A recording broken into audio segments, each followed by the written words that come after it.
Meeting called to order.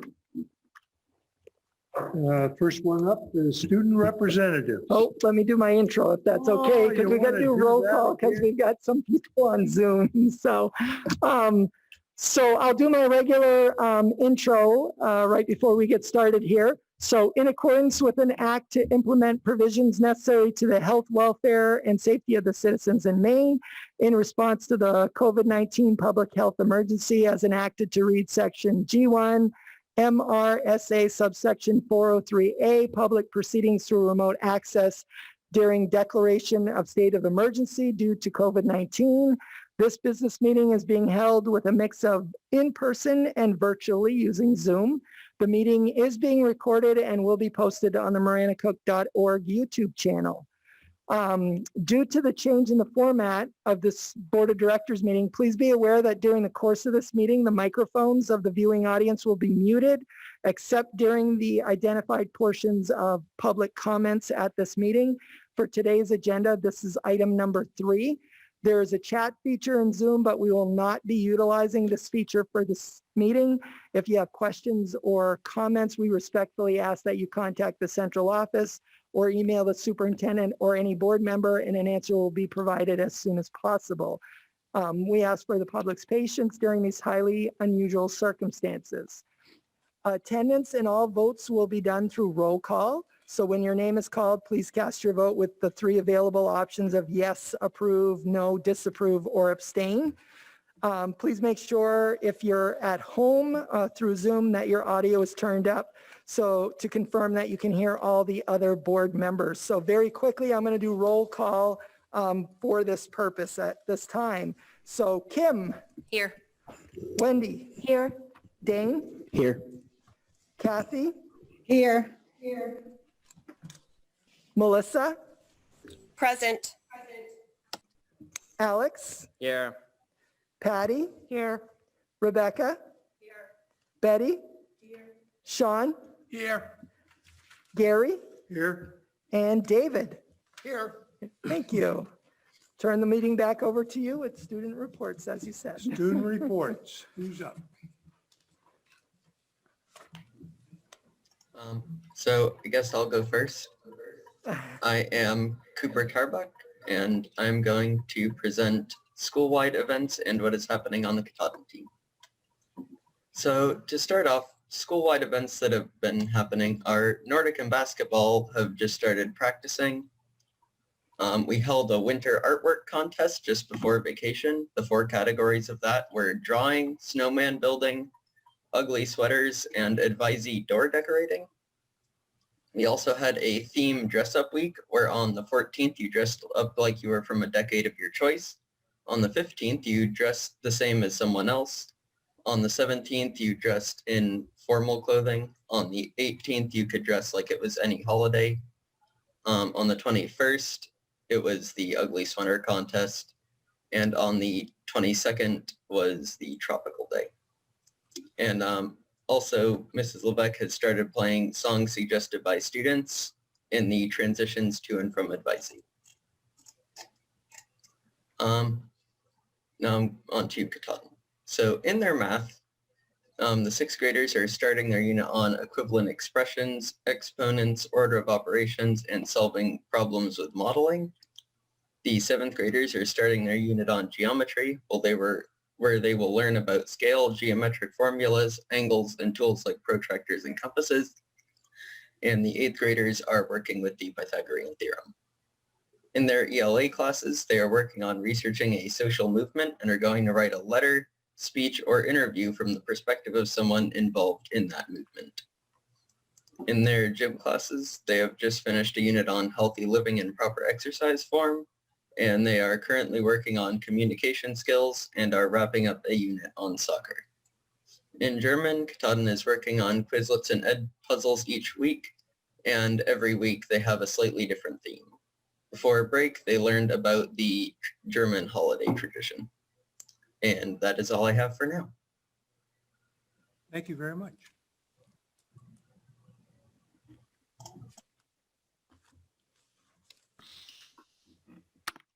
So I'm going to go next.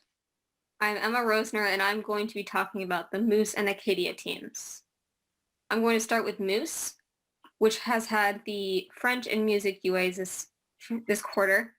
And in music, they've been learning about the history of it, as well as learning how to read and play basic piano and guitar songs. In French, they've been working on an iMovie where they create the illusion of talking to their pets using simple French terms.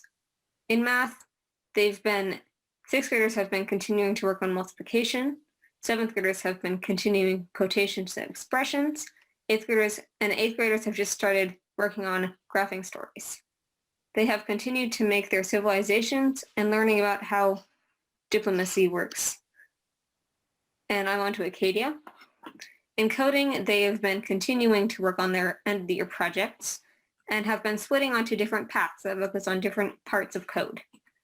In art, students will be starting to learn about how protest art is used and will be making some for a certain cause that they believe in. In math, 6th, 7th, and 8th graders are all beginning to prepare for their Unit 2 math test. And in core classes, Acadia has been learning about the civil rights movement. In one of their classes, they had a local historian, Michael Bell, come in and give them a presentation about Jonathan Daniels. They will be reading both Roll of Thunder, Hear My Cry in class, and in February, they will be reading Stamped as a community book group. And that is all I have for the moment. Thank you, Emma. Hello, I'm Rocco Scott, and I'm going to be talking about the Royal River team and the Sebago team. So Royal River has continued to learn about water purification and pollution, and they've also started to plan out their focuses for the next semester. Because we've not been able to use the regular bean process that is traditionally used to choose the theme, the process was modified. Students were grouped together in their cohorts, and while the theme was already chosen, the students were still allowed to voice their opinion by writing questions or requesting projects within our new theme. Moving forward, we will start learning about the American legal system, the U.S. economy and economics, and then inventions and innovations in the U.S. And Royal has had health class and Spanish class for their UA and foreign languages here. On Sebago, they've been working on informational writing, and their book club that they have is reading Along to Water. Students have worked on projects for the holidays now that they've been able to use the wood shop downstairs to hold their projects. Students designed and built projects such as cell phone stands, a model skateboard park, and a scrapwood tree, a birdhouse, and many other creative projects. Although no, it's not quite the same as last year, not being able to use the tools or work in it.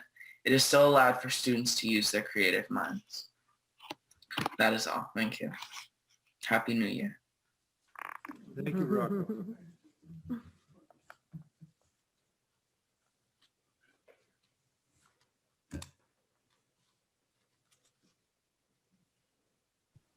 At the high school, before Christmas break, we had a lot of things going on. In the days leading up to Christmas break, we had 2 teen issues days where we had various different speakers talk on different topics. I went to one about American Sign Language that was really interesting. And you could sign up for those with your class. And we had a keynote speaker who was a magician, which was pretty impressive. We did those all over Zoom.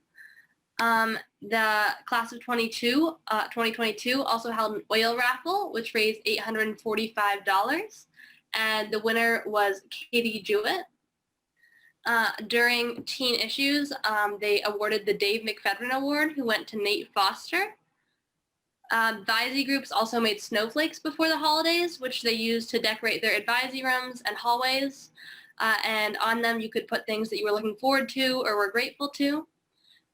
And on that note, the Interact Club also planted a Hope Garden in front of the Miranda Cook sign at the end of the driveway. And this was inspired by the Yellow Tulip Project, which is an organization that aims to break the stigma around mental illness. Thank you very much. So I'm going to talk about some of the Student Senate stuff that's been going on at the high school. Our Senate has made an Instagram page to kind of raise awareness on some of our projects that we've been working on. School Spirit Committee has been working on organizing details of a painting night in our gym with Jeremy Smith. Student Voice Committee has been organizing trivia games that we started before break, and they worked on with Mrs. Moran on this. Outreach Committee has been brainstorming ideas on how to improve Make a Difference Week for later in the year with newer advertising tactics and a longer period of time for donations to come in. Health Center created an Instagram page to promote their project with NAMI suicide prevention. Sustainability Committee has conducted a waste audit of the high school and worked with Eco Maine to look at ways to incorporate composting and recycling in the high school. Thank you. You know their names? Okay. Moving on, citizens' comments, I see none. I didn't see anybody sign up.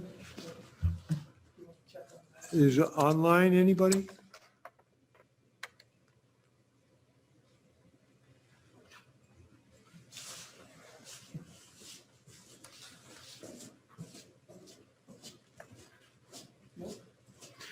Okay, additions and adjustments to the agenda, and so 6I is going to be suicide tonight.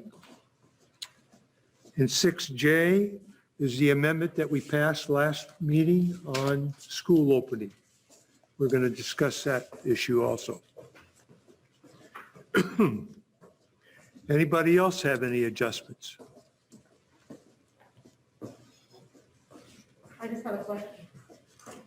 just have a question. Can we do J with 6J with 6G or, sorry, 6J with 6G, or are they different? 6D is, G, G. which is the review of the results of the survey. I mean, this is just a little logistical thing, but it seems like they're both the same. Yeah? No? if you want it done then, we can do it then. Okay. Thank you.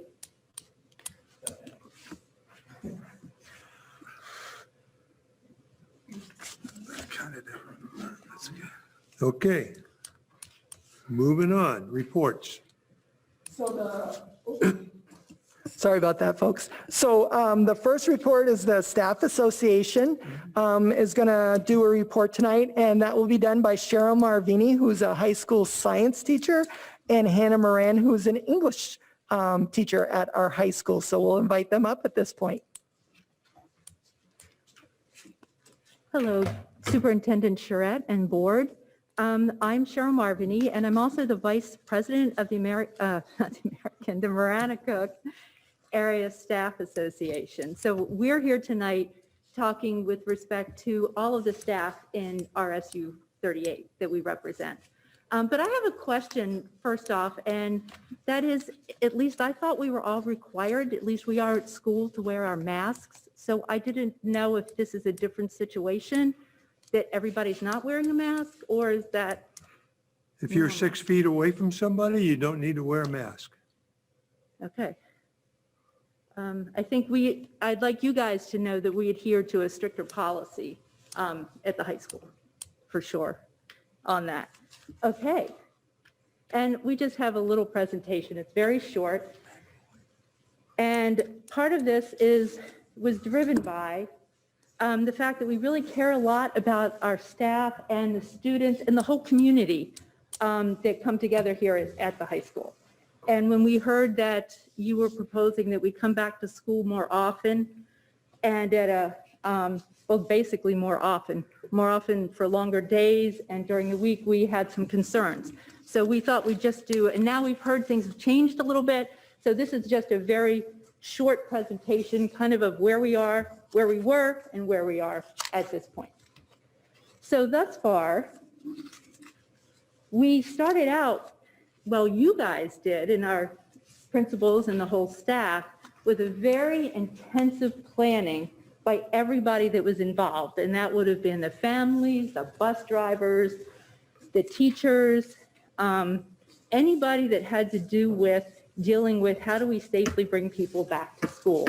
So there was a tremendous amount of effort and planning and thought put behind that. Okay.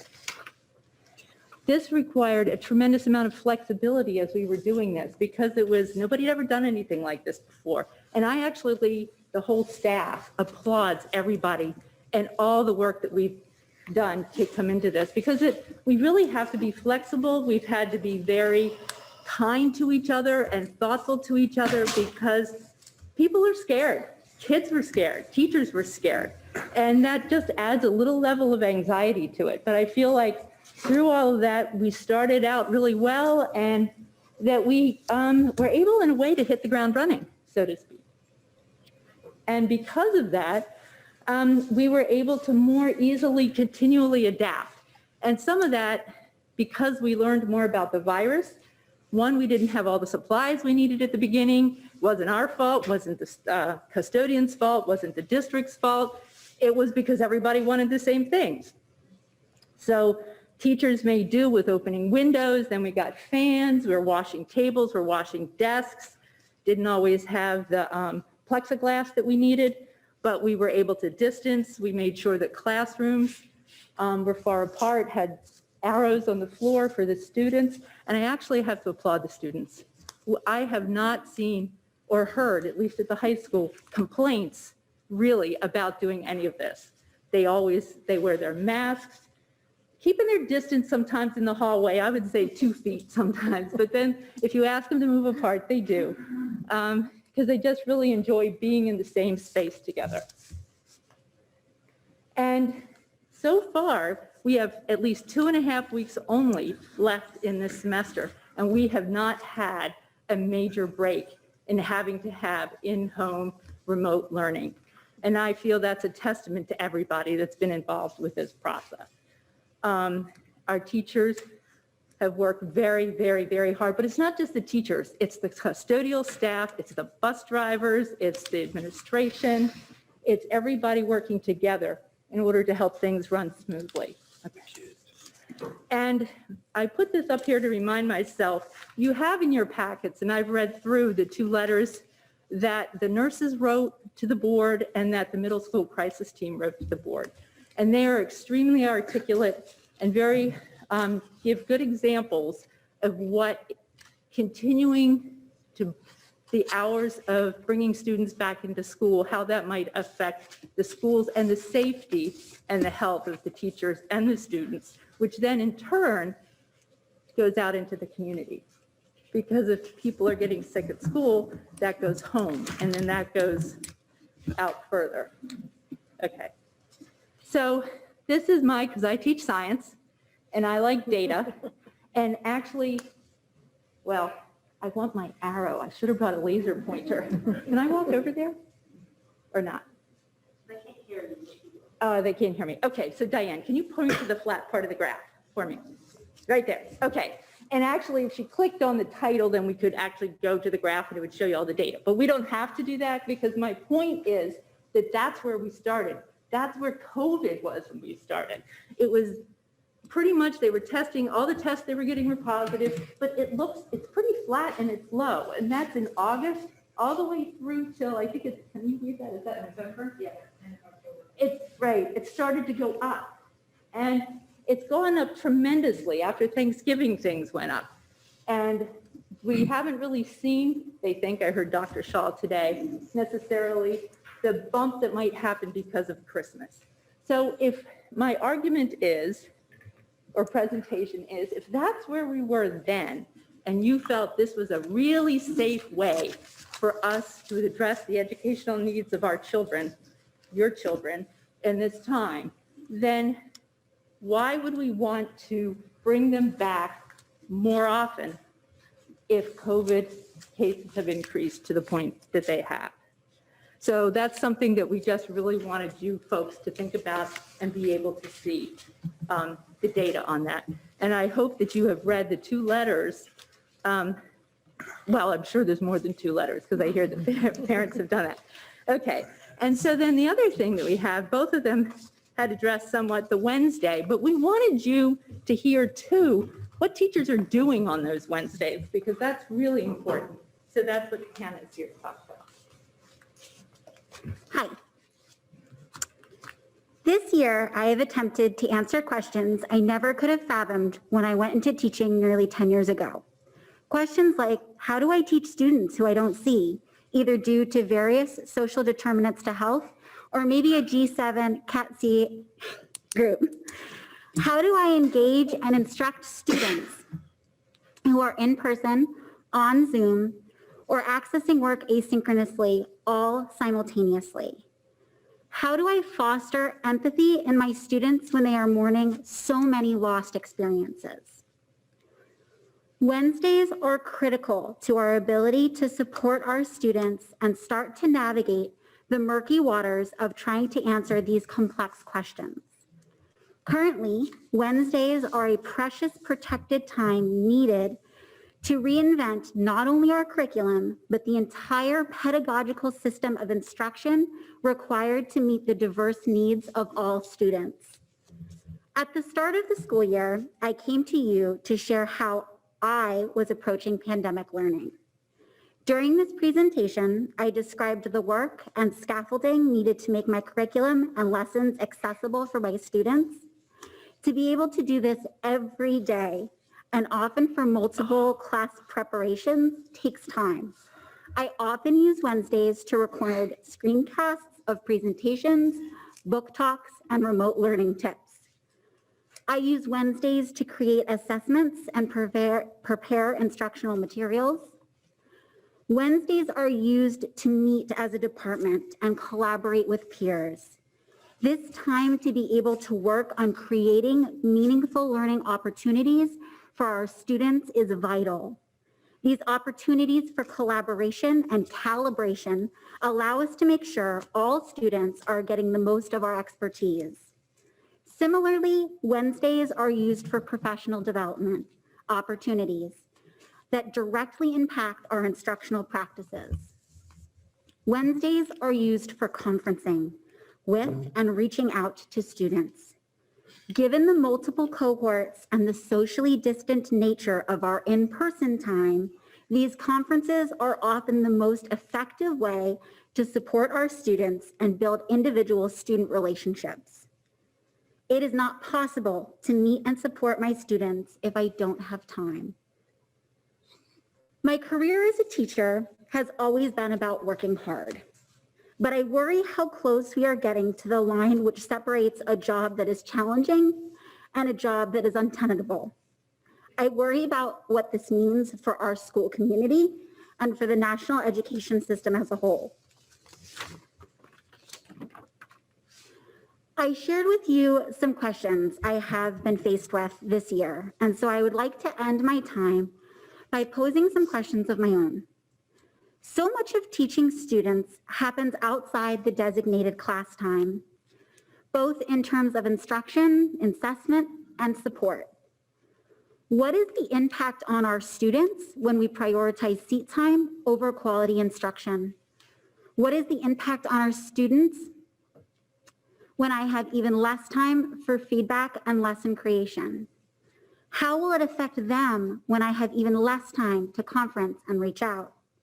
These are just some of the questions that I'm worried about having to answer if we move forward with these proposed schedule changes. Thank you. Is Carolyn, I think she didn't make it. Is there one more slide? So, and I'm not sure if she's on Zoom, but I was asked to introduce Catherine Gross in terms of what that might look like at the elementary level. Hi, yes, I am on Zoom. My name is Catherine Gross, and I teach kindergarten over in Manchester. And so I just wanted to spend a little time talking about what Wednesdays look like at the elementary level. When we're looking at Wednesdays for us, a lot of this has to do with new technology. Obviously, things have changed drastically versus last year in comparison to this year. There's a huge learning curve for educators and everybody that has interaction with children. Technology has become a large part of our integration and how we're teaching kids now. And we've used a lot of these Wednesdays to learn how to use Seesaw, which is our program that our kids and parents and educators are now trying to use. So we spend a lot of time on Wednesdays learning how to manage this program, how to teach the children how to learn this program, while also trying to support the parents in this process. So a lot of our professional development time on these days are centered around technology. They're centered around math and our IM program and how that has to be adapted to remote learners versus what we can make do with the time that we have with the kids in our class. We do spend a lot more time now learning how to do Zoom. Obviously, this was our first year learning to do parent-teacher conferences via Zoom, which was a learning experience, I'm sure, for everybody. So being able to work with tech support on these days and being able to navigate through all of these new challenges is something that we have needed this day for. This is not something that could have been done after school. It's not something that could have been done in the evenings. These are things that are taking hours and hours of time to learn. They're not something that's being done every once in a while. This is a devotion that we've made to every Wednesday to make sure that we're providing the best quality education to our kids in the best possible way and preparing for any kind of situation that's going to happen. So having these Wednesdays for educators not only gives people some breathing room, but it gives them the ability to take that day and collaborate with other people.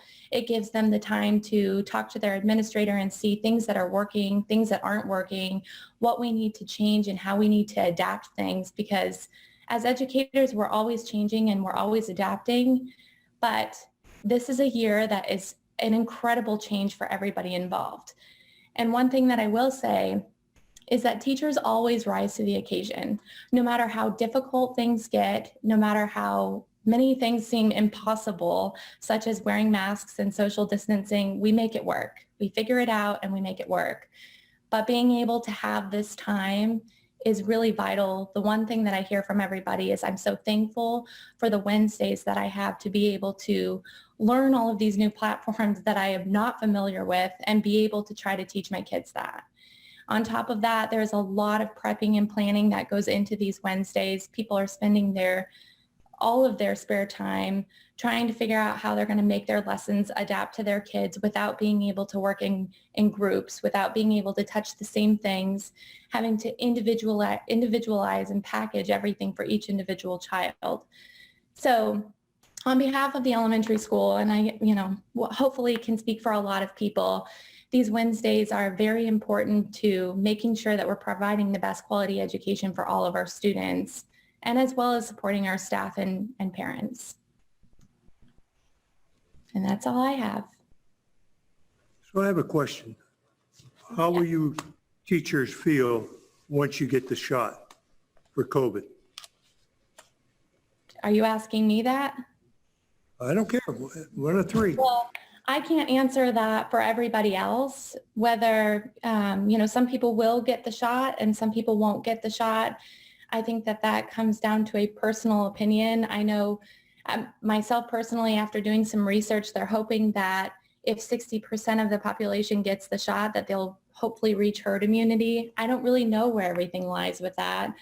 Hopefully with having the vaccine come out, that might change the game for everybody, but I do think that we need a decent amount of time for that vaccine to be out first, because first responders and teachers still don't have that availability to get that vaccine yet. You will have that opportunity soon. Yes, that is correct. Real soon. Yeah, and Real I think that is, we'll have to come down to a teacher basis. I mean, I can't speak for other people whether they're going to get that vaccine or not. I don't know how that vaccine is going to, if that is going to work or not going to work. There's just not enough out there yet to really be able to say how that's going to change the face of teaching. I do think that some of the COVID restrictions in schools we need to limit some of those restrictions before we're able to fully go back full time. I mean, teachers have families too. So those are my thoughts. Thank you. And I think overall for me, we need to follow whatever the CDC guidelines are as far as that goes. And I think until we hear from them and what they think is safe, that's a difficult question to answer. Are there Thank any you. other questions? Are there questions?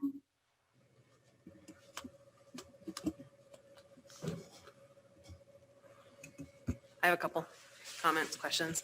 First off, lovely presentation. Thank you for that information. The question was made by Cheryl. Can you guys even hear me? Yes. Sorry, okay. If where we were when we started was flat, and we were comfortable with the guide or the schedule, I guess, as it is, how come we want to change it now? I guess the first way that I would answer that question is, one, not all of us were comfortable. It's based on a vote. Democracy said otherwise. Two, I think we've learned a lot through this, just like you guys have all learned about how to educate under these circumstances. I think we as a whole community and country have learned too that several things since school started. One is it doesn't seem to be spread within classrooms. A lot of the infections that have happened from students have taken place outside of the classroom. In each of the instances in our district specifically, there have been no additional, thus far that I know of, no additional positive cases based on classroom contact. I also think that the efforts that clearly you outlined on how wonderfully that both the district and the DOE has made the guidelines and followed those guidelines, as said by Marv at the beginning, on how vigilant you are about wearing masks and such. That clearly makes a difference. A lot of community, I mean, you can walk into a grocery store and you don't see the vigilance that is taken in there as you do in a classroom, and that makes obviously a huge difference as shown through statistics. So I would say for me personally, that's the difference between the start of school and now. Obviously, it's uncomfortable with the number of cases that are going up. As a county, we have stayed green the whole time, Kennebec has. We're playing sports. So I guess that would be my reasoning if you were posing the question as an actual question, just so you know that's where I would be coming from. And I very much appreciate that. And I just want to take a moment, if it's okay, to acknowledge, like, I understand how hard this is for parents. I have a 3 and a 5-year-old at home. But I also need you guys to understand that I understand the numbers and I hear the numbers, but Christmas Eve, I'm home with my 2 sons, right? I'm reading them 'Twas the Night Before Christmas. They're under my arms. Santa's cookies are left out. And I get a call about a potential exposure from work. And so I very much hear that, but I also hope that we take a moment to acknowledge the emotional weight of dealing with this. And then obviously, you know, that dedication that we're taking to cleaning desks 6 times a day, to distancing, to pivot a curriculum, that is taking a toll on your educators. And I want to take a moment to acknowledge that. Are there other questions? Thank you very much. Moving on. Thank you. Principals. Mr. Boston, do you mind going first? I did it again. Mr. Boston, do you mind going first?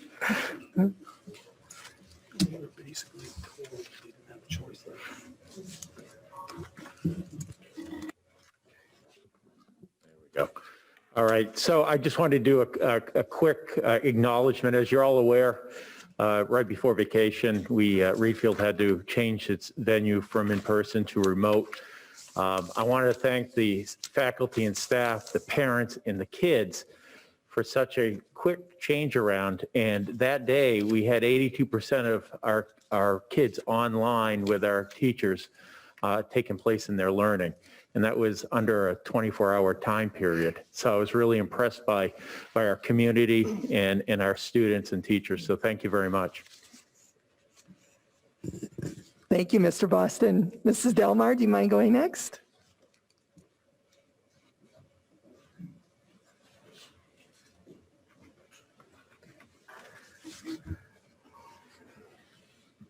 Hello, my celebration is just to thank the parents and the teaching staff, bus drivers, custodians, all support staff and administrators. Wayne Elementary School and the Wayne community has not lost a day of instruction this fall. We have remained healthy and open, and I'm so proud of the work they do each day. That really is a effort by everybody, parents, students, staff alike, and it's really appreciated. And Mount Vernon as well. They missed one day, but not a student day. So great job, and I really appreciate those efforts by everybody in our community.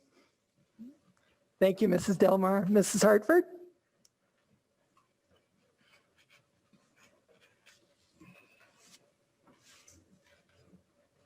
Thank you and welcome to 2021 in education. We are just back from a long vacation that we are so appreciative that we had. Being educators and students inside the school in a pandemic is not an easy task. It was great to just be people for 10 days at home. We asked the kids to take a break and we looked at their reading and they didn't do a lot over vacation. They did a lot beforehand. They are hugely invested in the times and the days that they're in school. The work they're doing is amazing. Their attention to task and focus is there unbelievably. But every day's, we're glad we're there. We're happy to be back. We're super happy to have snow. Happy to have our playground again. I think they're coming just for playground. Even the fifth graders are using the playground. Right now, we're super happy. But every day presents a new challenge. We have had 9 children move into Manchester since October. We had 3 return from remote learning Monday. We had a move-in on Monday. We have 2 new children arriving tomorrow, which meant I think we have to restructure our whole building. I think new walls. I'm going to call upon Sean to put an addition onto one of the classrooms because we have every square inch maxed out. We had to move the coats into the hallway. And hopefully that's going to pass with the insurance inspection next year, but by then it'll be a whole different ballgame, I'm hoping. But every day is a new challenge. So when you have new students that move in, you need to reconfigure your entire room. But please know that we are doing absolutely the best we can. The technology has been an amazing asset to all of our programs from kindergarten up through, including myself, the technology that I've learned and been able to do, and we are utilizing it every single day. The kids they are bringing those their laptops and their iPads to school every day, mostly charged. We've changed so much of education this year, and we are truly doing the best we can with the constraints that we have. So, thank you. So I notice in the reports, your reports, it talks about emotional management that you're teaching the kids, and I think it's great that you're using the use of positive self-talk, because without that, you don't succeed, and that's very important to learn early in life. Talk about things positively, and things will turn out every time. That's what I found. Continue on. Thank you. Dr. Levack, do you mind going next? So I actually talked to my world language teachers just the other day, and one of the things that has been a huge celebration, we've had to change our entire schedule just to make those cohorts work. So we did not have year-long world language. We had quarterly, so every kid will have a language for a quarter. But what my world language teachers have done is they have a year-long world language class. Each one of them has a year-long world language class on Wednesdays. And that's been a pretty big success. And they are really looking forward to when the kids who are 8th graders, whatever that, usually it's the Apple exam that they take that would place them into the level 2. And they're feeling really confident with that. So that's just a big success. It's been something that they've been able to do on those remote Wednesdays and give those kids some one-on-one attention, which has been really neat. So. Thank you, Dr. Levack. Dr. Conway? Sure. Good evening, everyone. This past Tuesday, we did our silent mentor activity. In past years, we would take all our students' names, 370 names, put them on a big sheet of paper, roll it out 20, 25 feet long. Everybody would get some stickers, and we put stickers next to the names of students we felt we had good connections with, positive connections. So it was a great way to visualize what students we were reaching and which ones we felt we needed to do different work with. So we did the same thing this past Tuesday, but electronically, and it was a really beneficial activity and fun. Thank you, Dr. Conway. So in there, you also had in your report about the kid that went to CATSI that came out with the mechanics. Right. Good That's, start. somehow we need to get that in this school so that they don't waste 2 hours going back and forth. Yeah, that'd be great. I mean, it's, I don't know why we keep fighting that, but we need to have that here. Thank you. Mr. Vos?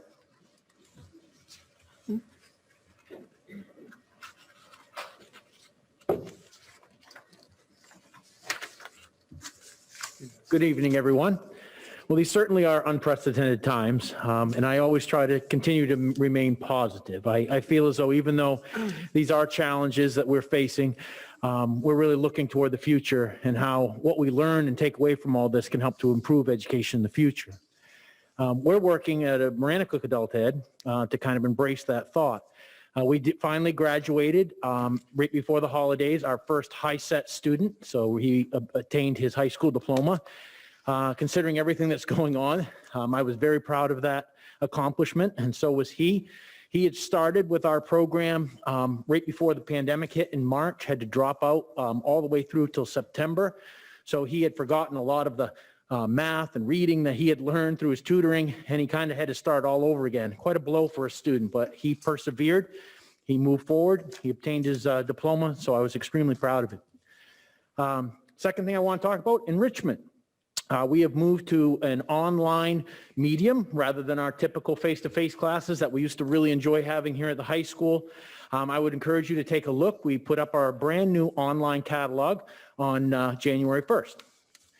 The last thing I want to talk about was our CDL program. Obviously, CDL program is best done face-to-face. It's comprised of a classroom portion of approximately 45 hours and 30 hours of driving. We are looking at ways of being able to make the classroom portion online. The driving is a little hard to do online, but we are exploring options. We did encounter some struggles. We started the year with 2 instructors. We're down to 1. She recently said that she would only be able to provide half-time training that she typically would do. So I've been looking for a new driving instructor. I would like to get several, to tell you the truth. And today, after some talks with the Department of Motor Vehicles, as well as a few interested parties, I was able to secure 3 people who are interested. So I was very excited about that, because that means we can move forward with our program not only for spring, but maybe also offer a summer program. Considering the high need of CDL truck drivers and bus drivers and all that, this is great news. We're hoping to inject between 20 and 30 people, hopefully into the field by the beginning of the fall. Thank you. Excellent. Thank you, Mr. Vos.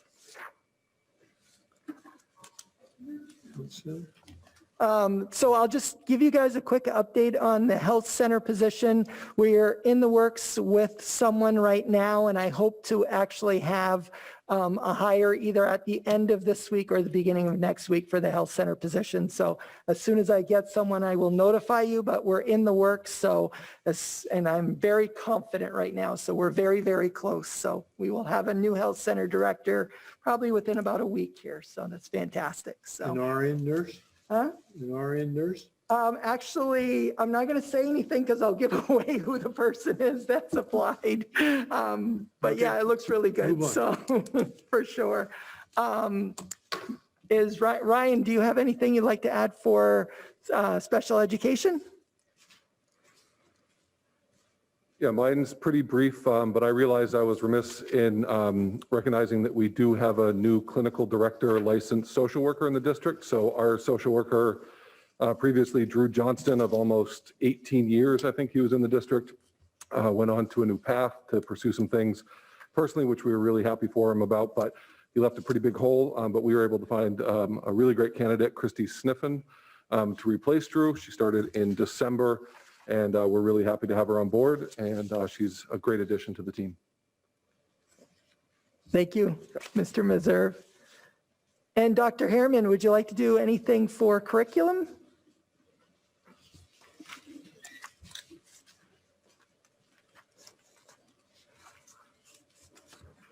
So first of all, you probably noticed my gift to you this holiday season was no board report.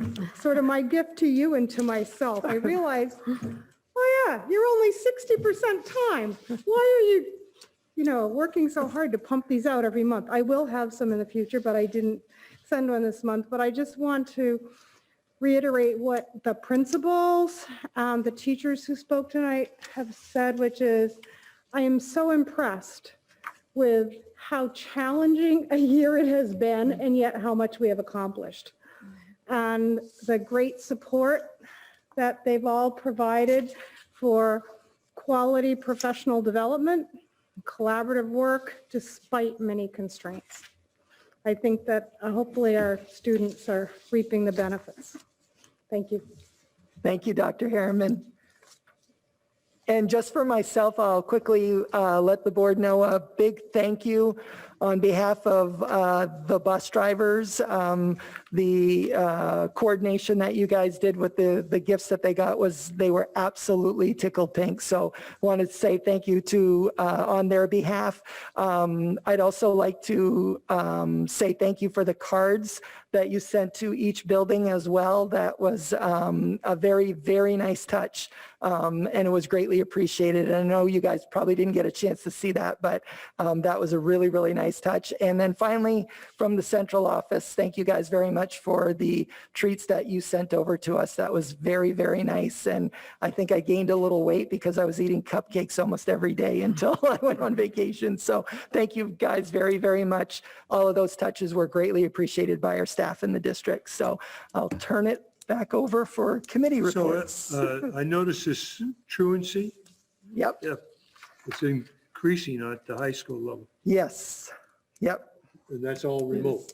The bulk of that is remote learners. Yes. We are struggling with that for sure. How do we address that? So we are writing plans and we're working through the truancy process with them. So the big piece would be the connection that we're making and the talks we have with parents to get the kiddos back involved in their school studies. So it's all a process, I think. Go ahead. I read in the report about the busing, but I was just wondering, do you have any update on that, how that's going? Yep, I was actually going to do that after Rebecca gave a quick report over the facilities. I was going to let you know what was going on with busing. Go ahead. Do we have a status update on the other elementary schools and their use of the playground? Or can we get that tonight or? Yeah, sure. Thank you, Mrs. Delmar. So at both Mount Vernon and Wayne Elementary Schools, I worked with the staff and the nurse there, and the playground is open for use in the equipment. And so far, that's been going well. Good. Thank you. Do you want to give any update, Mr. Boston, on playground, or you're in the same spot? Okay. It is open. So all, Yeah.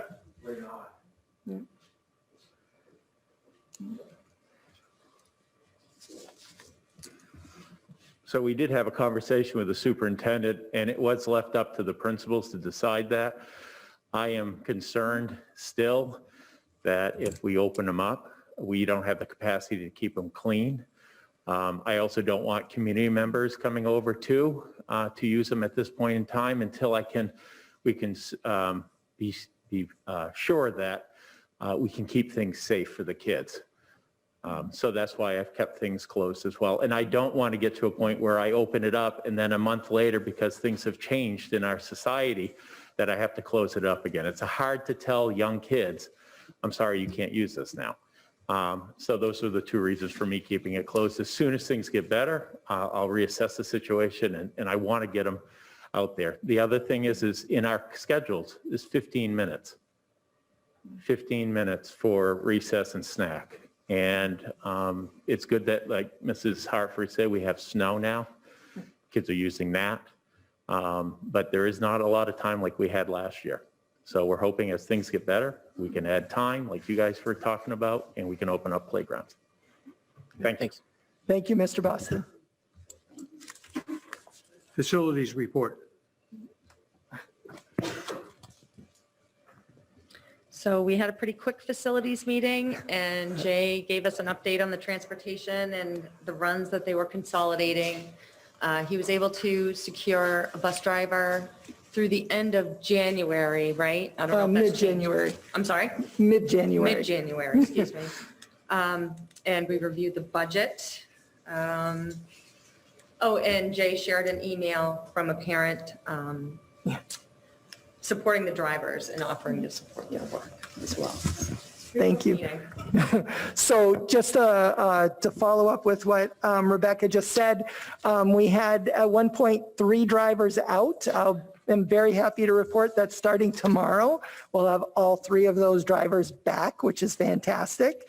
And on the heels of that, we have one more planned medical procedure that we know is going out, that will be going out at the end of next week. So we're getting 3 back, but we're going to lose 1 again.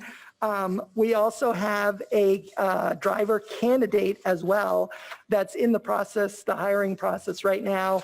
That is new. We hope to have that person potentially for next week if all goes well. They're actually coming from out of state and moving, as Abby talked about people moving in, they're actually moving in. So there's a few kind of hoops we have to go through before we can just kind of put them on a bus, but it should be very minor. And we're hoping that next week we can have that person here. We are also kind of keeping first student. We've started discussions for potentially keeping them through the end of January. Right now, we talked to them today. They weren't able to commit today. They said they would only be able to let us know towards the end of next week if we could continue using first student. The nice thing about that, in my conversation with Julie Greenleaf, the transportation manager, she said, even if we don't have first student, we have a little bit of breathing room. It's still not perfect, but we've got some breathing room again. It would certainly help if we could keep first student at least a little bit longer, but we'll kind of get that figured out. The other thing I wanted to let you guys know was that of the 10 buses that are on the road right now, 7 out of 10 are at capacity, which means they're at 49 students plus 1 with the driver, so they're at 50. They're riding at capacity. We've got 3 buses that have a few seats here and there that we're able to work with. So we have had an increase in transportation requests, which kind of coincides with the way the snow started to fall and stuff. That wasn't totally unforeseen, but we're doing the best we can, and we're looking at who's riding when and all that stuff. I give Julie a lot of credit with that. And then just to show you how important transportation is, this happened today. You may or may not have heard about this. Fayette is actually going remote for 2 weeks. We have their 6 through 12 students that attend school here.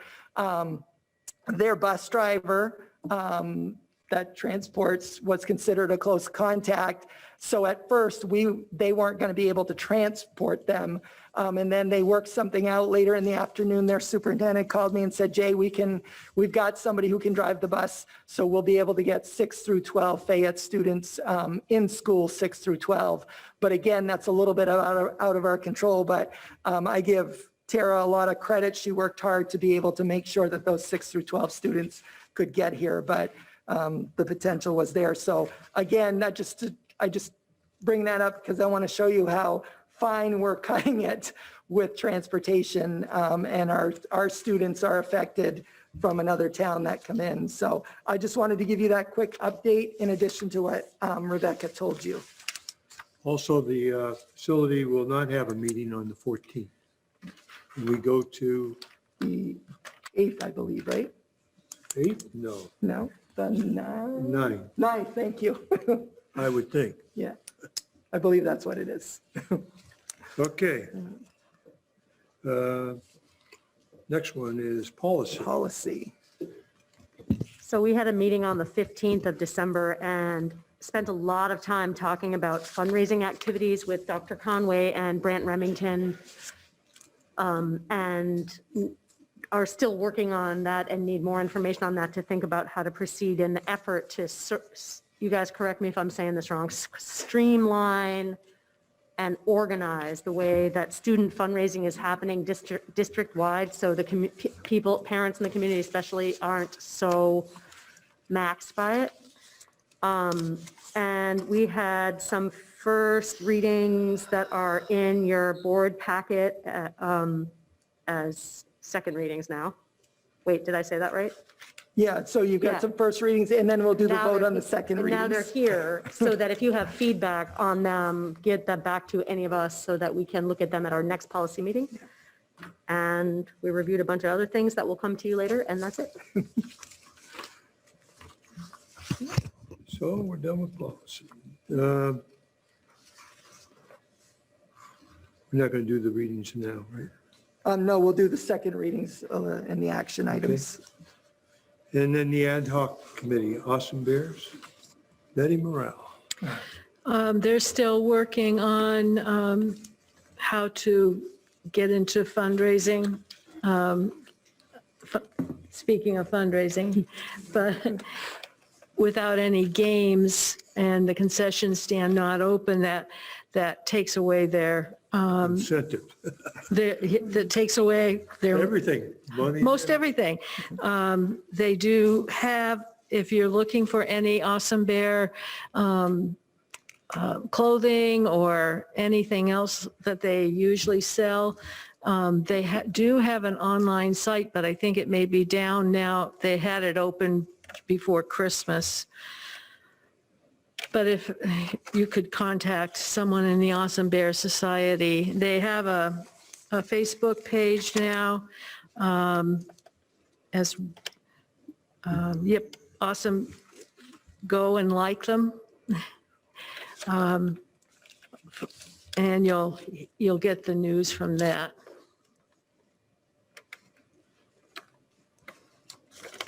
Okay. I move to approve the minutes of December 2nd, 2020. Second. Any discussion? All in favor? Oh, I got to do a roll call, yeah. Kim, Yes. Wendy, Yes. Dane, Yes. Kathy, Yes. Melissa, Yes. Alex, Yep. Patty, Yes. Rebecca, Betty, Yes. Sean, Gary, Yes? and David. Yes. So 11 yeses and 1 abstention. I move to approve the minutes of December 16th, 2020. Second. Any discussion? All in favor? Go. Kim, Yes. Wendy, Yes. Dane, Yes. Kathy, Yes. Melissa, Yes. Alex, Yes. Patty, Yes. Rebecca, Betty, Yes. Sean, Gary, Yes? and David. Yes. So 12 yeses. I move to accept the donations. Second. Any discussion? Roll call. Kim, Yes. Wendy, Yes. Dane, Yes.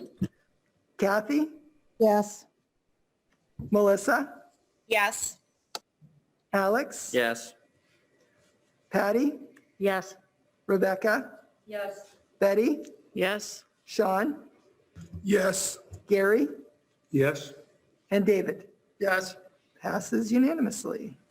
I move to accept the nomination of first probationary contract teacher, Wayne Elementary School, Morgan Wellman. Second. Any discussion? Roll call. Kim, Yes. Wendy, Yes. Dane, Yes. Kathy, Yes. Melissa, Yes. Alex, Yes. Patty, Yes. Rebecca, Yes. Betty, Yes. Sean, Yes. Gary, Yes? and David. Yes. So again, unanimous. Thank you. I move to approve policy ADC, tobacco-free schools, use and possession of tobacco and electronic smoking devices. Second. Any discussion? Roll call. Kim, Yes. Wendy, Yes. Dane, Yes. Kathy, Yes.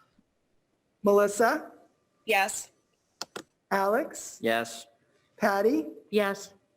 Rebecca, Yes. Betty, Yes. Sean, Yes. Gary, Yes? and David. Yes. So again, unanimous. I move to approve policy JLCB, immunization of students. Second. Any discussion? Roll call. Kim, Yes. Wendy, Yes. Dane, Yes. Kathy, Yes. Melissa, Yes. Alex, Yes. Patty, Yes. Rebecca, Betty, Yes. Sean, No. Gary, Yes? and David. Abstain. Abstain. So make sure I count this right. 10 yes, 1 no, 1 abstention. I move to approve policy JLCC, communicable infectious diseases. Second. Any discussion? Roll call. Kim, Yes. Wendy, Yes. Dane, Yes. Kathy, Yes. Melissa, Yes. Alex, Yes. Patty, Yes. Rebecca, Betty, Yes. Sean, Yes. Gary, Yes? and David. Yes. That one passed unanimously. I move to accept the RSU38 Comprehensive Emergency Management Plan as recommended by the superintendent. Second. Any discussion on it? So just so you guys know, I did bring 2 copies with us. We just discovered something we had to adjust because of the sudden death protocols that we updated, as well as the pandemic response we had to update in here as well. So those are the 2 kind of major changes. And Annex I is actually Annex J now. So, but I do have these here, and you guys are certainly free to look at them at any point in time. We keep one in our office, and I brought an extra one just in case people wanted to look at it tonight, so. Any further discussion? Roll call. Kim, Abstain. Wendy, Yes. Dane, Yes. Kathy, Yes. Melissa, Yes. Alex, Yes.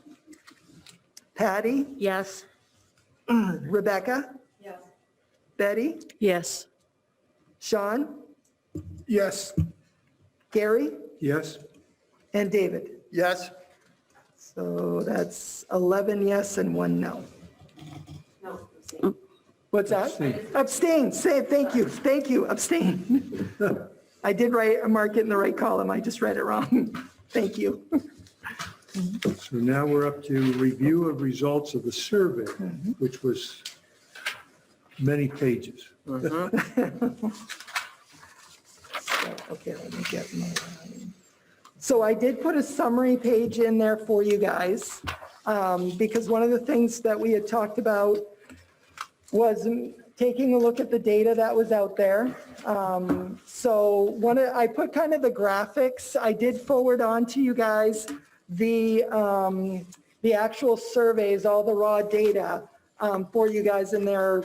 It's quite extensive. Lots of comments were put in there. But you guys did have or do have copies of that, all 4 of the surveys. I did put the graphics on this page just so that you had kind of a quick snapshot, and you can see how many families, staff, and students K through 12 responded to the survey going forward.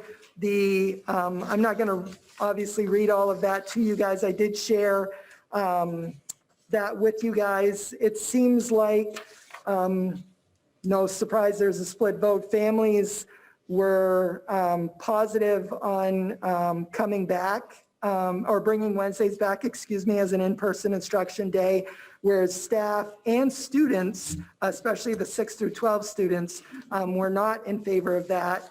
when we looked at the potential of ever getting to a point where we could bring back a regular day, the 8 to 2:30 day, would it be a single date that we would choose, or would it be a kind of a slow rollout to ease everyone back in? And again, families would like the single date. The staff was a little bit closer split, but they would like a slower rollout, and the students were, again, the 6 through 12 students were looking at more of a slower rollout. I did check under number 4. If you go on the main CDC site, which I know a lot of you guys visit, I did go to look to see what the updated numbers were. I know when I wrote that report, it was right before the holiday break. But Mount Vernon hasn't had any change, but the numbers seem to be a little behind also, based on what I was seeing for dates. There didn't seem to be any change in the, like I said, the Mount Vernon, the Wayne, and Manchester site. It does look like Reed Field jumped from 15 to 23 when I looked. Again, I'm not an expert on reading all of that, but that was the total number of cases in that zip code is what I was using, or the spot that I was on. I did share with you the numbers that you see there when it comes to the positive cases as well as students in quarantine. That was right before the holiday break. And again, the Reed Field numbers were there. So when you look at the elementary number, we ended up with 31 students in quarantine, but that's not the case now because we got through the quarantine period during the holiday break. So again, those numbers are a little bit, they're actually very much lower. The one that you see for the high school was based on the staff, not the staff case. That was based on, why am I blanking on this one? And I can't read my writing right now. There was a reason for that. I don't remember what it was now. Want to borrow my glasses? What's that? You want to borrow my glasses? Just kidding. Do you want to borrow my glasses? I know there was a reason for that 25 and I'm totally blanking on it. I apologize, everyone. I can't read my writing. And then the staff quarantines was elementary and high school teachers at that point. The cases by county, when I checked today, it had jumped from 1,727 to 2,008 for when I looked at it this afternoon. And as someone mentioned, I think it was Kim that mentioned, the state did put out their color coding right before the holiday, or right before the new year, and it was green again there. So the concerns that I still have, that I'm just kind of laying out for you guys, is the rise in cases in the county and throughout the state. Neighboring districts seem to be going up. We're staying fairly low. I'm very positive and pleased about that. What happens with vaccine rollouts will be very interesting. Teachers are in those priority groups, but we don't have any information as to what that timeline is going to look like right now.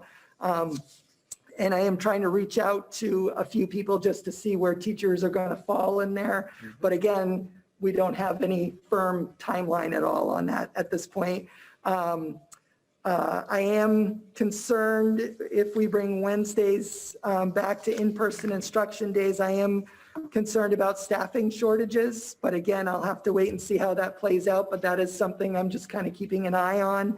And then obviously, I already mentioned to you guys, transportation is going to continue to be one of those things that we're kind of walking a fine line on. So that's what I would look at. I'm recommending, based on this information, that you guys wait until February 3 and then potentially look at dates in February. I put February 24th simply because that's after the winter break. That's the only reason why I picked that. It just seemed like a kind of a natural fit there. I would recommend waiting to make a decision until February 3rd, get through the January kind of surges or forecasted surges that might happen, and then, kind of make a decision then. So that's kind of there. So I'll also mention that in your packet, and I know most of you guys saw this already, there is a lot of letters. Some of them you guys have seen. Some of them you haven't, some were sent to just certain board members, like their local representatives, not the full board. So I did get several through the course of today, actually about 5 or 6. So we put them together in this packet. I wanted to make sure that you guys saw those and that people were reaching out. The majority of them are asking for, or not asking for, but encouraging that we delay the decision and we not go back to in-person instruction yet. But again, that's their voicing their concerns. So, so at that, I'll kind of leave it there and let you guys move So- into discussion. Going back to my addition, which got moved. Wendy and I have sat down with Jay for several hours, trying to go over all this data that was put out and everything else. And so we've come up, we have a motion that is on the table right now that was approved. Pardon me? We don't, That was done last time? that was last time. That's not That this was time. approved. Pardon me? No, not now. There was a motion on the table, I said, last time, that we were going to discuss it at this meeting, and that's where we are right now. So in these long things that we've been sitting with poor Jay, going over everything, we would like to see that we have a second type of motion to get this over the hump so that Jay can get the shots into our teachers to make them safe.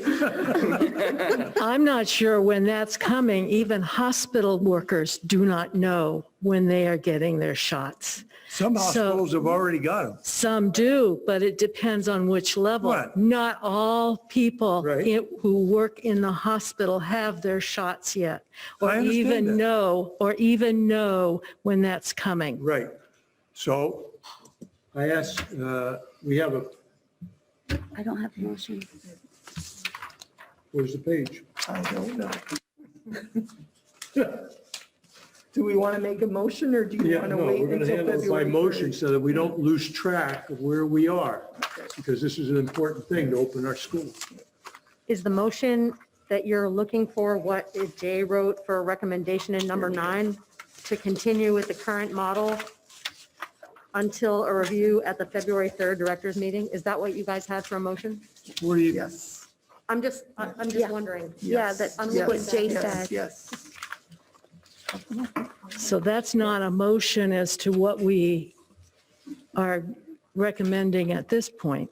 No, we're trying to bring up to date so that we can keep this on the board. We don't want to lose it. Right. And so,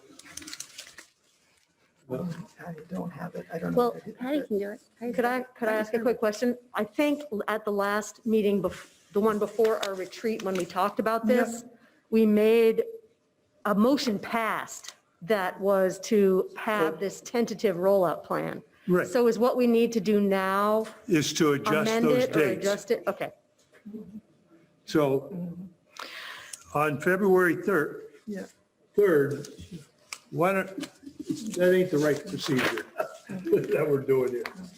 I think on. what we want to do is table the discussion, further discussion until February 3rd when we With the review the opening of data. February 24th. If we're going to table, I want my, No. we can't debate. No, I'm going to talk because Okay. I Your want to time. say, Go I ahead. mean, because table motion isn't debatable, so. Yep. No, we're not trying to table that motion. We have to, I would move that we not make a decision until February, our next meeting, our meeting in February, 3rd. February for an 3rd. opening of February. I'm not, my motion would not have an opening date in it because we don't know what the data will look like at that point. I think we need to wait until February 3rd to review the data. Okay. Second. Who seconded that? Patty? Okay. Any further discussion? No. Go ahead, Sean. I mean, we've talked about this since day one. There was a comment made that we voted with this plan that we're all included on. Well, I think there's a little bit of a revisionist history there, in my opinion. I think we showed up at a board meeting and we're told we had to vote on a plan that night. Or if we didn't, school wasn't going to open. So I think that's a little bit different, that we all were bought into this plan. I think we were kind of bought into it by force.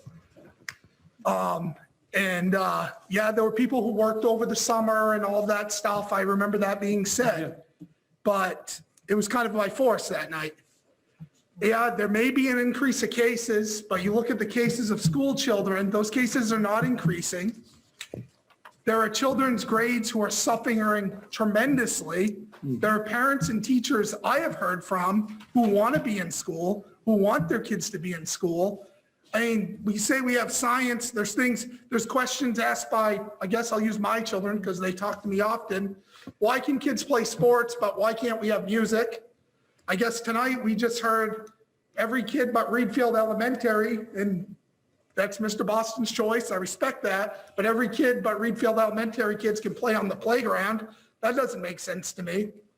We have kids who are suffering, kids who are at home that don't have equal access to the internet, kids who have advantages over other kids.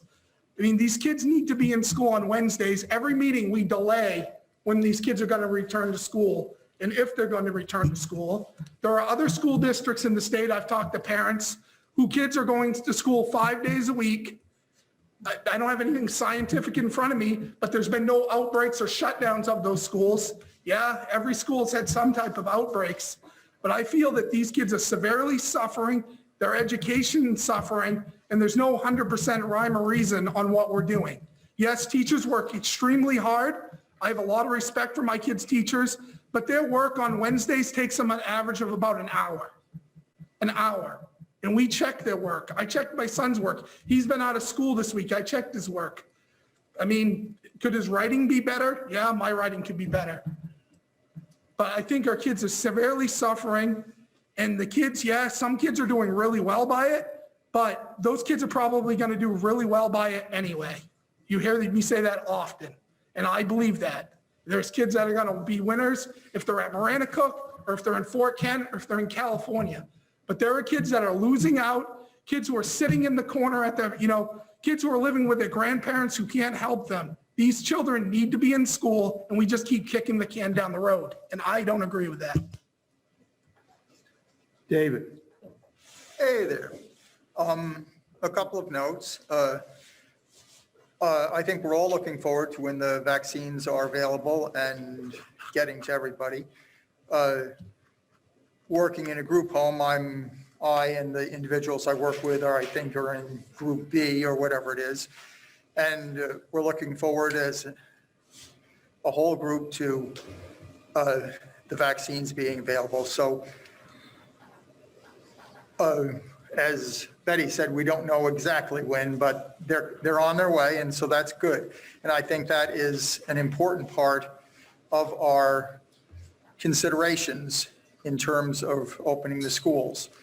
I would compare it, when I was a child, we were driving across the country, I could just lay in the back of the station wagon, no seatbelts, no nothing, but we don't stop having people wear seatbelts because actually, hey, less people are getting killed. We keep the safety regulations as long as circumstances require. In our group homes, we've had a few staff that have tested positive, but because of the extremely strict requirements, it has not transferred to any of the individuals in our particular organization. And I would hold that, yes, we're having very little transmission among the students, but we also heard and have seen how good the students and the teachers and the staff, the whole organization are working to keep that safety so that the transmission can be carefully kept under control. I think we should continue this effort to watch carefully and open up more as soon as we can, because Sean is absolutely right. It's hurting. It's not the best scenario. And even if we open up entirely, we want to continue improving the schools. There's always things that we need to do better. But I am not willing to relax our safety regulations because they're working. And I'd like to see us continue to be careful. I think this motion was good. Patty? I have a couple things I want to say, and they're not in any particular order, so bear with me. One thing is, I was thinking about, Sean, what you just said about how there's a school that's going back 5 days a week, and the whole time. And I know that is the case, and that's true. And then I was thinking about how today I read in the Kennebec Journal that Waterville is going to be all remote for 3 weeks, is it? Did you guys read that? And so it just made me think that for every school, I just think that for every school we find, I don't think we can use evidence their evidence for us. I think we have to have our own evidence.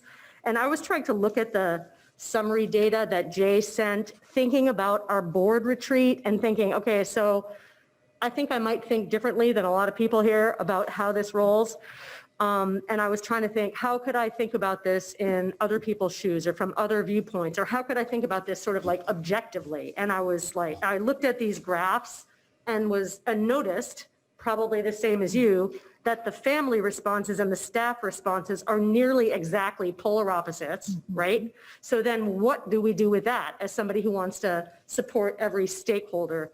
Well, we could use the student response to tip the scale because the students responded similarly to the staff.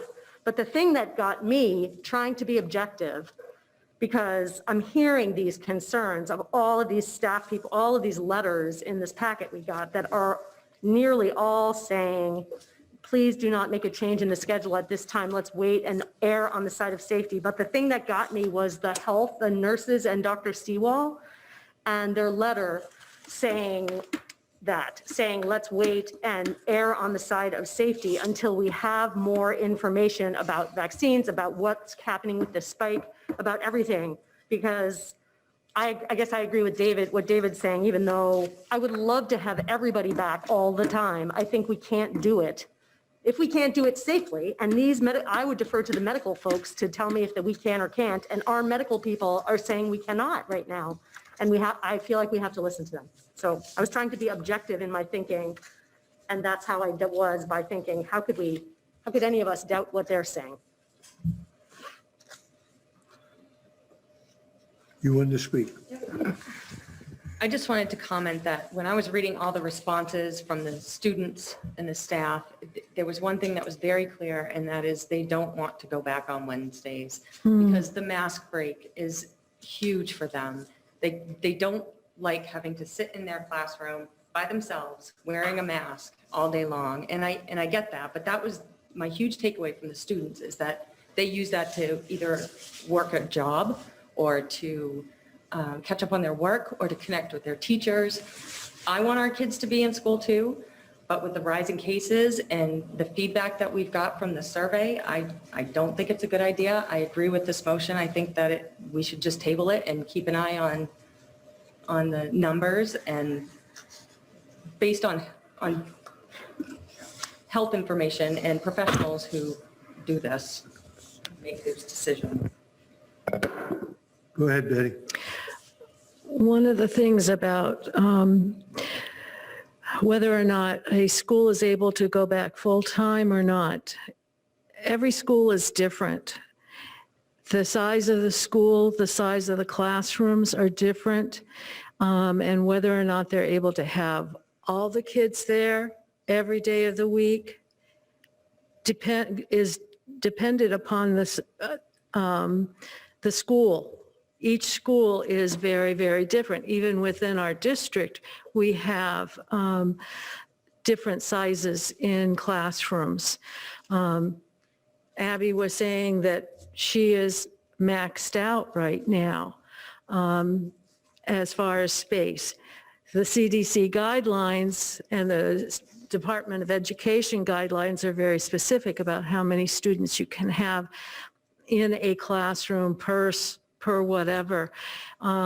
So whether or not a school is going full-time is very dependent upon whether or not they're able to meet the CDC guidelines. So, you know, I don't know which schools, I don't know what their schools are like, the ones that are going full-time, but they have to meet the same guidelines that we have to meet. And so to say that one school is able to go back full-time and there have been no cases, it's really very different.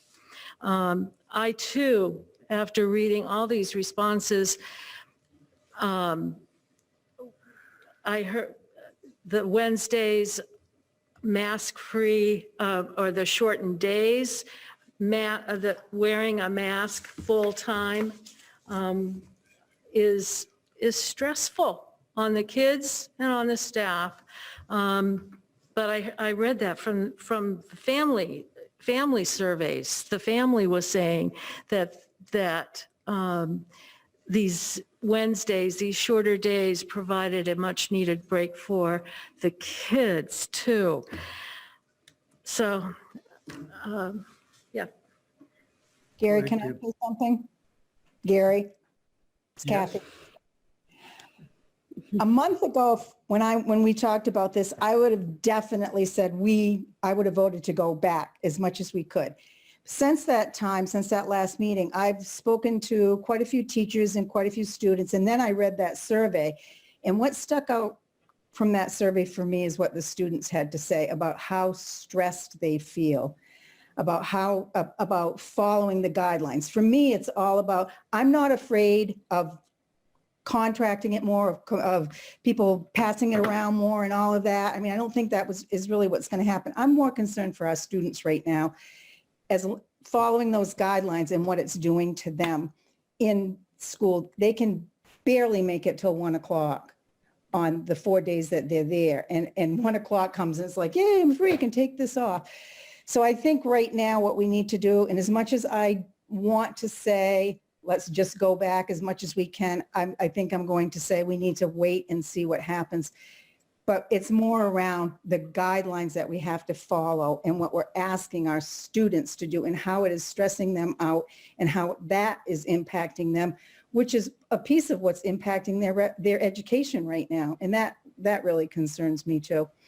The other concern I do have around all of this is if we're really concerned about community transmission, which some people are more concerned than others, we're letting our basketball and hockey teams and go into other schools who have a lot more cases than we do, and then come back to our school into their cohorts during the day. That does worry me a little bit. So I just wanted to put that out there. Doing it during the day? No, That's after school. Right, but they're coming back to school the next day after they've been in a different school playing basketball with another school team in their locker rooms. Now they're coming back to our school. It just, that whole piece, it almost feels like a double standard. We can't have our kids go to school more, but we can have them go into other schools that aren't doing as well as we are. And I really appreciate that. We are doing so well. And that goes to all the hard work of the teachers and the staff that have been really keeping up. And that's the other thing, I mean, trying to keep everything clean and wiped down. It's all about those regulations that we have to follow. And as long as they have to do that, I think that they're maxed out about how long they can do that for during the day and during the week. Sean, your kids play during the week, don't they? They're not in high school. Oh, they're not in high school? No, they're elementary, but yeah. My son does play hockey. But he During the plays week. every weekend, right? Yep. But not with Maranico. Go ahead, Kim. I just have a couple comments. Some, I agree with Kathy on some things and not with others as far as the sports go. I would argue, I think the safety piece, if the argument is for safety and we don't feel that it is safe going more, it's hard to understand the logic behind that. What's the difference between sending them as far from a safety perspective strictly. They still have the same amount of space. We're doing the same cleaning. All of that is the same. So sending them, whether they ended at 1 or at 2:30, nothing changes. They're with the same kids. So I really struggle with using safety as an argument as well. The stress, I think, is a completely different thing. We're all feeling that. We all know the stress of COVID because we're all experiencing the stress of COVID. So that I can wrap my head around a little bit better than I can the safety piece as well. I think people tend to grasp the safety piece as a blanket to give a reason on why not to do something. But if we weren't comfortable with the safety guidelines, then we shouldn't be in school at all. So I'd like to think that history and the positive cases that have resulted in no additional cases just proves that our safety piece is, we're being safe. And again, that is to the teachers and everybody else who is doing, that I made the comment earlier, doing such a tremendous job and being very vigilant about it and making sure that kids have their masks up and over their nose and blah, blah, blah. But from a sports standpoint, I think we're also making sure that the CDC and the MPA and everybody else has made very strict guidelines as well. They're wearing the mask the whole time that they're going to be playing and all of that. They tried doing the sports stuff just within their own teams, and they've been doing it for weeks and nobody's had a positive case. So there are a lot of things that have been done prior to games potentially starting. So I just don't want us to get on the point where we're going to try to avoid sports. But from the survey standpoint, we said we wanted to send out the survey because I think it was Dave that said, well, who knows how families are going to respond because we all hang out with like-minded individuals. And so you're probably hearing from people who think the same way that you are. And to me, going into this, I would have said 100%, staff is not going to want to go back more, students are not going to go back more, but families, I think, are, pardon my French, but a crapshoot. I didn't know where it was going to come out, but this basically says 7 out of 10 families want their kids in school more. 68.8% rounds to 7 out of 10 families want their kids to school more. And it is about all the kids. We're not here just for our own kid. In some cases, I think sometimes we speak from that perspective, but we're, as a board, we're supposed to think about all of the children and whether or not they're receiving an education that is appropriate to their age. And I worry that if we don't go back or start making progress towards going back, that basically we're going to have freshmen in high school next year that have lost education almost a full year. So they're going to have maybe the education of a seventh and a couple months, and they're going to be 9th graders. And that's where the concern for me really lies, is that we're doing a disservice to their education as a whole. And I feel very strongly that we have a safe environment. That is the only reason that I would suggest going back to school more. If I didn't think it was safe, I certainly wouldn't send my own kid. I sub. I certainly wouldn't be subbing if I didn't think that, and didn't witness myself and I sub full time, by the way. The school I sub at goes 8:30 to 3. So I am there wearing a mask from 8:30 to 3 when I sub. All the kids that I'm there with have masks on from 8:30 to 3. They all do just as equally a tremendous job as I've heard all of the kids here do. And they deal with it and they do a great job with it. And however, the stress piece is the part that I pulled out of it. And I do appreciate that it is extremely stressful for everyone. So that's my soapbox. I'll try not to talk again. So the thing that I always hear about is communications on Wednesday is 0. And that's what parents are upset over, and the kids are not learning, and they get all upset and they call, and I have to do this. And I just look at it and I say, we need to get them back. Go ahead, Sean. Go ahead, Doc. Huh? Well, I guess the remote learning piece, I know Wednesdays aren't remote learning days, but it's really, like we were told, or my impression was that was going to improve And I don't really feel, I mean, yeah, they might get a little, like, again, I know not, we're here for all kids, but I hear it from other parents too. They're getting very little home and it's very different. I get teachers teach very different. I get all that. I went to UMaine Farmington. My wife's a teacher. I know many teachers. I've talked to them about this. It's very different from teacher to teacher within our own district, within our own schools on what kids are getting on Wednesday. It's problematic for me when a child is failing, and I hate to use the word failing, but not doing as well as they should be. I don't like the word fail. As well as they should be, and told, well, so isn't everybody else. Well, that's not acceptable to me.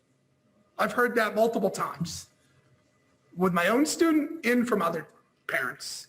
That's not acceptable. I get everyone's under stress. So aren't all the parents. So aren't many workplaces. People are under stress. So aren't the students. There's a lot of stress in the world right now, every day. And so I still haven't seen improvement on the Wednesdays or the remote learning from what I've seen and heard. And we just keep moving it out. And again, it's a safety, like I'm not grasping. You're in school Monday, Tuesday, Wednesday, you're around the same kids every day. You're around the same people. So. Any comment, Dave? Okay, we have a motion on the floor. Can I just say one quick thing? I feel stuck when I totally agree, Kim, with what you said about 7 out of 10 parents said they wanted more time, their kids in school more, but 7 out of 10 teachers said they didn't want more. So in our job, and again, I'm just trying to like think about it objectively and not my own belief, but like, how do we, that's like the sticking thing right now is like, we're getting totally conflicting information. I don't know, I don't know why. I don't think we can just go ahead and support the 7 out of 10 parents, because I think we'll lose a bunch of staff people if that happens. Nor do I think we should ignore the parents. I just think we're in a tough situation with it.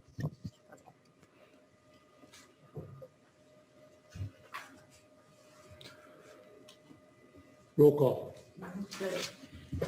So just, would you guys like me to just read the motion again so it's clear? So the motion was to not make a decision until the February 3rd meeting, at which time we would review the data. Did I read it right? Yes. All right, here we go. Well, not necessarily a decision, just to, oh yeah, it is a decision. Yeah, okay. Got it right. You got it good. Okay, so Kim, No. Wendy, Yes. Dave, Yes. Kathy, Yes. Melissa, Yes. Alex, Yes. Patty, Yes. Rebecca, Yes. Betty, Yes. Sean, No. Gary, Yes. and David. Yes. All right, so if I counted right, it's 10 yeses and 2 nos. So the motion passes. We'll bring it back February 1st. And the new school or spring term starts on the 24th.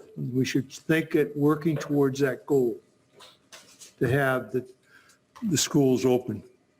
That's my contention. Doesn't mean that it'll happen, but it's just, that's a, what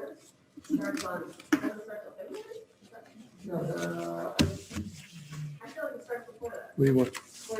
The quarter and, January, yeah, 24th. January. Right days, different months. Yeah. So. January 23rd. It is here, When's it begin, the new one? this week, in January. So why'd you have the 24th? one? Because that's the board meeting, and then this is the winter break. Oh, winter break. Yes, that's what it is.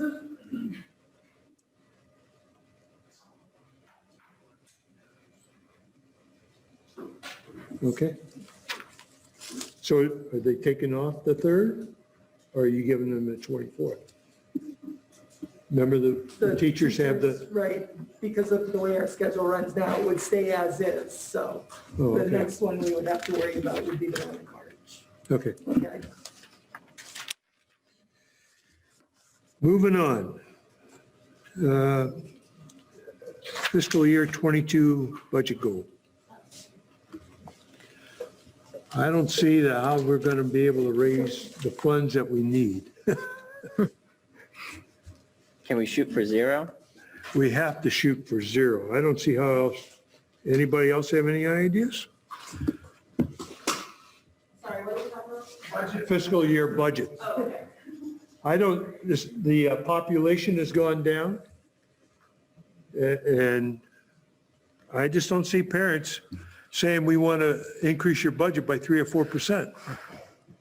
I just don't see it. So that means some classes are going to have to be larger than they are. Because salaries keep going because of the union contract. Go ahead. Jay, could you let us know how much money is remainder in the bond? We have just around 900,000 in the bond right now. Okay, thank you, Jay. Yep. So, here, Jay, somebody, hello, somebody. So I Hi, just have a Kathy. question about, are we just looking to set what our goal, overarching goal is for our whole budget season like we've done in the past, where we've said Yeah. things promoting student success for all while maintaining? Yeah, we come up with we just need a starting number so that you can go to the facilities meetings and all these other meetings, and they come up with all these things. You know what can go into the budget, what can't. Right, but I think even before we do that, we have to set a goal, like what is our goal? And I'm not talking about money goal. I'm talking about what is our overall goal? What do we want to accomplish with this budget? Are we talking about like the quotes we use or? Yeah. Oh, what was the previous quote? That's my. Or 6, 8. You've got the last 5 years there. So, Oh, yeah. Are we thinking we're just going to go with that same thing that we had for the last 1, 2, 3, 4 years? yeah, I mean, that works for me. I think that's what the discussion is. Do we want to go use the same one? Do we want to modify it? I think that's the discussion right now. That's what I thought. Can I add something to that? So one thing about this particular statement that I'd like to see added is that promoting success for all students. We've got all areas, but I want it to say somewhere all students.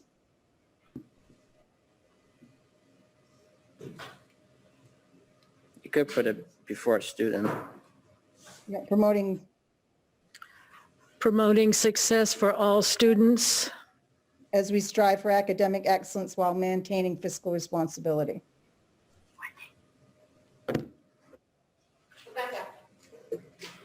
I think we should also add into it that we want to support students' academic, social, and emotional success.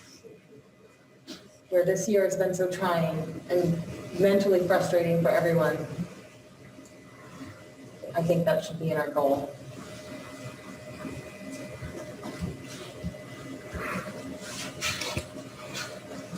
Okay, I'm going to read what I just heard, and you guys continue to work with it. And I may have missed something, so feel free to correct me.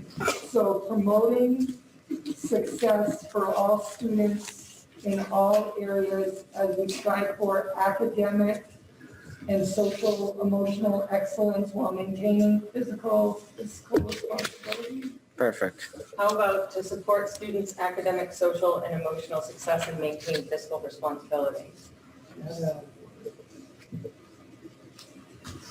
Would you repeat, Rebecca? I'm sorry. To support shorthand. No, I- To support students' academic, social, and emotional success and maintain fiscal responsibility.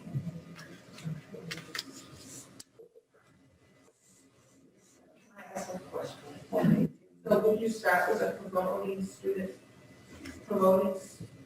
success for all students?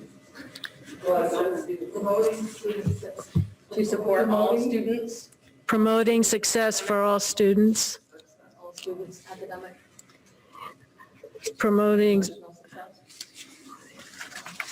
Promoting social, emotional, no. Scratch in all areas, I think, right? Yeah. Because you're defining the areas. Right. Yeah. Promoting social, emotional, and academic success for all students.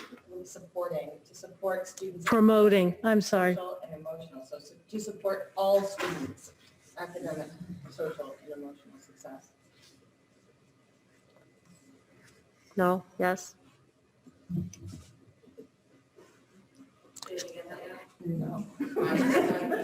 So- You're reading the whole thing, right? Read the whole thing. Yeah, read the whole thing. To support all students' academic, social, and emotional success while maintaining fiscal responsibility.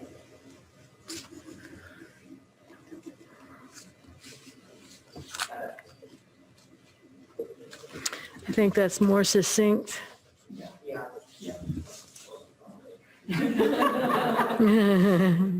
It's late, we're gonna blame it on the time. You're wrong time.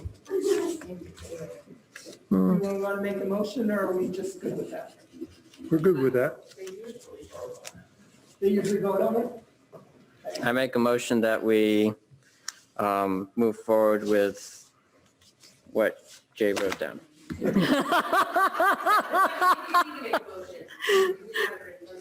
Yeah. I didn't write it down, so. Rebecca, you should be making the motion. To support I all, move that we have our budget goal statement be to support all students' academic, social, and emotional success while maintaining fiscal responsibility. Second. All in favor? Roll call. Okay. Kim? yes. It's not. Sorry about that. So Kim said yes already. Wendy? Yes. Dane? Yes. Kathy? Yes. Melissa? Yes. Alex? Yes. Patty? Yes. Rebecca? Yes. Betty? Yes. Sean? Gary? Yes? And David? Yes. Unanimous. Thank you. Can we move on? Yep. Want to do I now? Oh, I. So I is suicide. All the principals I noticed wrote about suicide this time.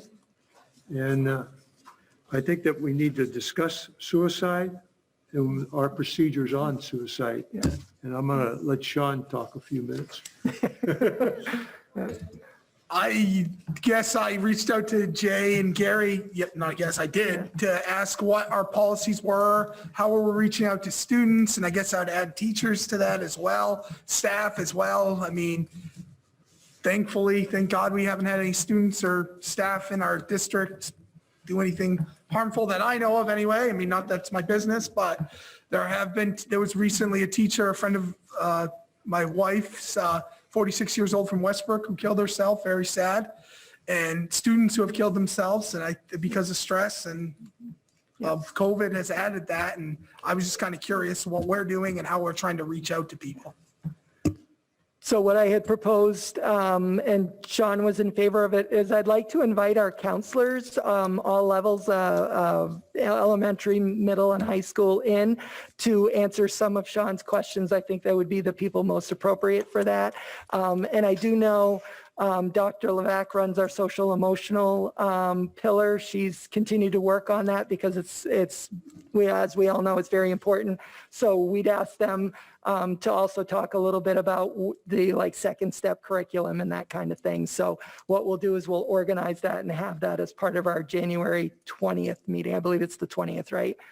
So we'll organize for that and have a presentation and answer those questions that Sean brings up because they are very important. So if you have any questions, Yes. we'd like to hear them. Yeah. So that we can write them down so that when the person comes in, they're not wasting any time. Yep. Yep. And we're rolling right through it. Sounds good. Feel free to just email or call if you've got a question. So, and I'll make sure that they're prepared. Okay. Oops. Information discussion, upcoming committees, curriculum is on February 24th at 4 PM, Zoom. And the health advisory is on the 13th of January. The 13th, and that may or may not happen depending on when that person comes on board, but we'll follow up with that. Once that person gets settled, we'll get a meeting. That'll happen real quick for those of you that are on that committee, so. I move that we go into executive session to consider labor contract discussions between the RSU38 Board of Directors and the Marana Cook Area Schools Staff Association pursuant to 1 MRSA 4056D. Second. Roll call. Kim, Yes. Wendy, Yes. Dane? Oh, he's not here, sorry. We'll get him when he comes back. Kathy? Yes. Melissa? Yes. Alex? Yep. Patty? Yes. Rebecca? Yes. Betty? Yes. Sean? Yes. Gary? Yes, And David? Yes. there's Dane. Oh, Dane, we're going into executive session.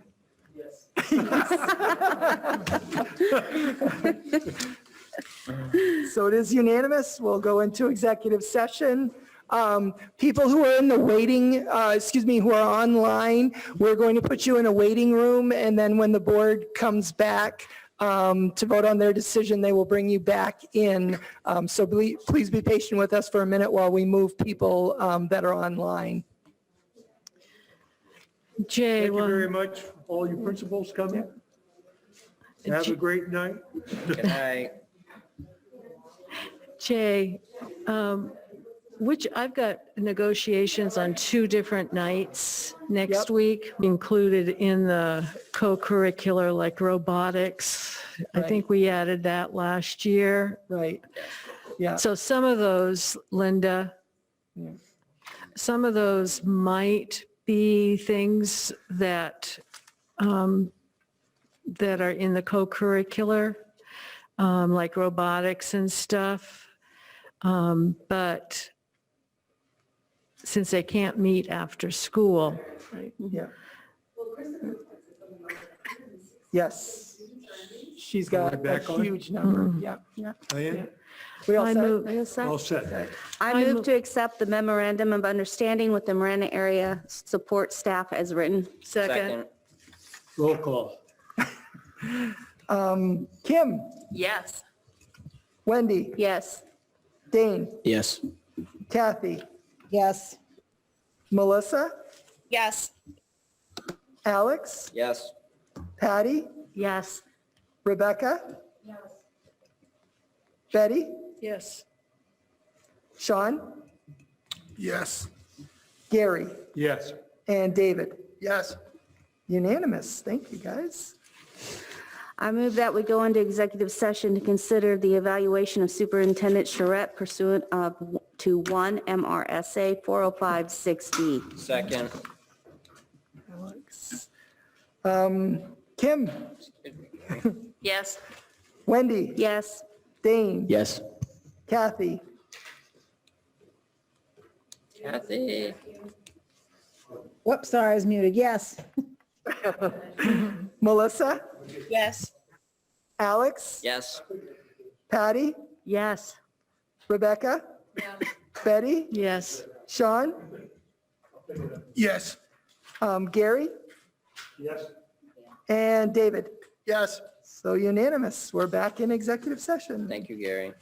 8:38. Did those memorandum of understanding? And again, for those people that are online, we will, as soon as the executive session is over, we will be coming back out and we will move you from waiting room back into the public Meeting meeting. on the committee.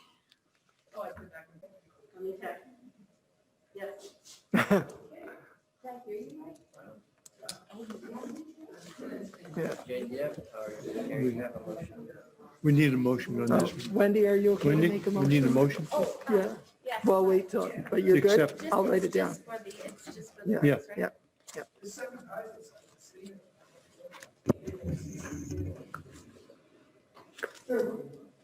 All ready? We're good?